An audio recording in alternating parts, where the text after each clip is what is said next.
The governor's put a funding proposal on the table some weeks ago. It would increase the existing 26 cents per gallon tax on gasoline by another 45 cents per gallon in just a little over a year. Michigan would then, according to most reports, pay more tax on gasoline than any other state in the nation.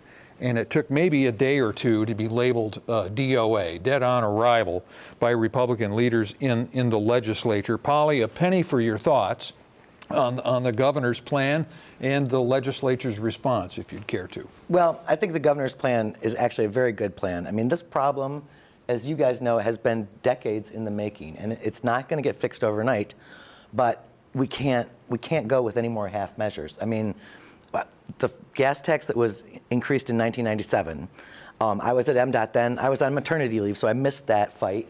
But I know exactly how long ago it was. My son is 22 years old now. They did 4 cents.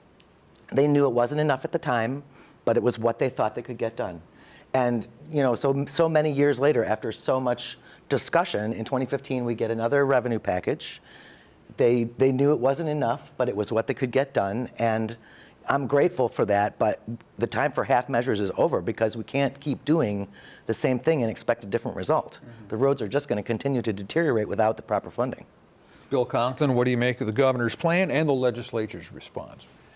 Well, I agree that to move the needle on the condition rating of our roads, that we need more funding.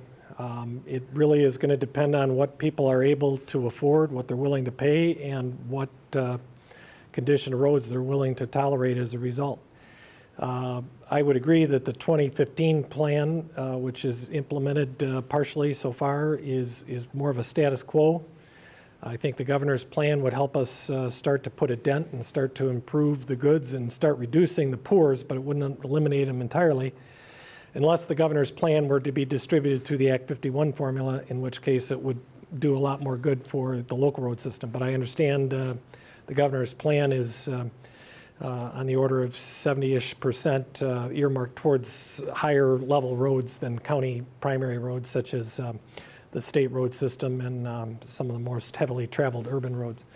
I would like to speak to that just for a second if I can. Sure. So the plan does direct the majority of the funding to the highest level, most highly traveled roads, but there is funding in there for primary roads.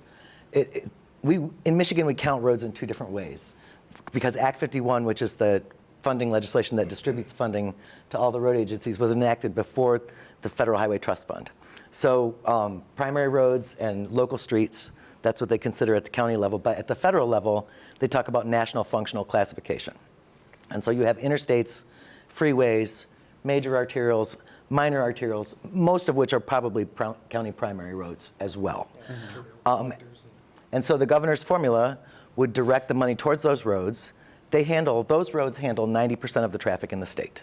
So as important as your subdivision street is to you when you pull out of your driveway in the morning, 90% of the traffic travels on those roads.